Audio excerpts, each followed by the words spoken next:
Hey everyone! Today we're going to be working on exercises that work our glutes and some hamstrings. We've got 3 exercises today that require some materials for safety setup. The first is either a towel or a pillow that's going to go between your knees to help keep your knees tracking properly and to help prevent any skin breakdown for our safety setup. The second can either be a TheraBand if you have one, tied in a loop to go around our knees again, or if you don't have one, you may use a belt. A belt can also go around your knees and you can adjust it to whatever size you need. For our first exercise, which is going to be a supine bridge, we need a little bit of safety setup. So I'm using the belt around my knees and the pillows in between my knees to make sure that my lower body tracks properly during the exercise. If you're using a belt, please adjust it to the size you need. After that, get into bridging position. You're going to lay back, and I want you to think about keeping points of contact with the floor with your head, shoulders, low back, and heels. You're going to think about pushing your heels down through the ground, squeezing your hips, and lifting up towards the ceiling. We'll do a few reps like this. Really think about squeezing in the glutes, pushing up towards the ceiling. You're always welcome to challenge yourself and hold for 3 seconds at the top. Another variation for difficulty is we're going to get rid of the belt and you're going to challenge your inner thighs by squeezing the pillow with your knees.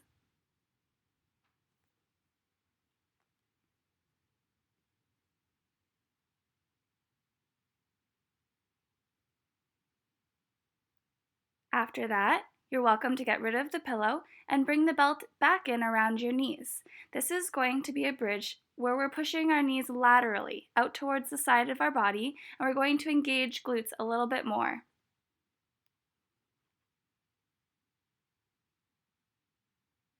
Again, always welcome to challenge yourself with a 3-second hold at the top.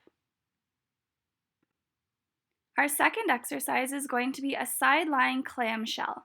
With this, I recommend using your towel or your pillow between your knees to make sure that your bones aren't knocking on each other during this exercise. You're going to straighten out, and for clams, we're thinking about squeezing in our glutes, raising our knees towards the ceiling, and keeping your ankles together. I recommend monitoring your hips, making sure they're not rolling back with one hand.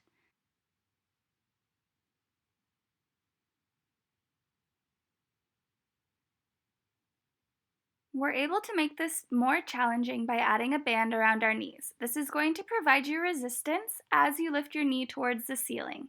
You can use your band or your belt, slide it up around your knees, and when you perform your clamshell, squeeze extra hard in that top glute.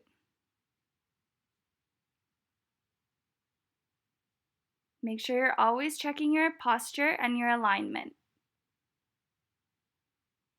Our third exercise is going to be a reverse clam. It's similar to clamshells, except our ankles are lifting towards the ceiling while our knees are staying put. You're always welcome to hold for 3 seconds to challenge yourself.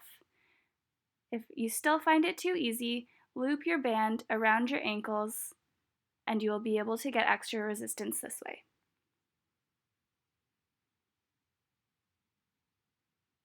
Remember, you're always welcome to challenge yourself by adding resistance or holding for 3 seconds at the top of the movement. I hope that you enjoyed these exercises. Stay tuned to learn about the muscles that you're using. In our first exercise, which was the supine bridge, the main muscles we were using were our glute max and our hamstrings. The hamstring groups can be broken into biceps femoris, semitendinosus, and semimembranosus.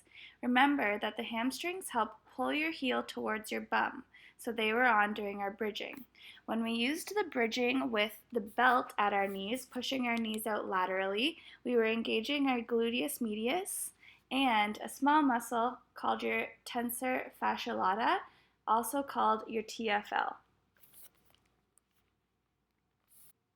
As you can tell from these images, the gluteal groups are made up of 3 different muscles. We have our glute minimus, which is the deepest, and then gluteus medius, and then gluteus maximus, which is the most superficial muscle. When we complete the exercise, such as the reverse clamshells, we use our hip internal rotators, such as the TFL and the anterior fibers of the glute med and the glute min. However, when we do our clamshells, we start using hip external rotators, and those include glute max and med, and also a piriformis, which is the deep muscle. We're going to go to the front of the body and look at the inner thigh group or the adductor group, which are engaged when we squeeze our knees together during bridging with the pillow.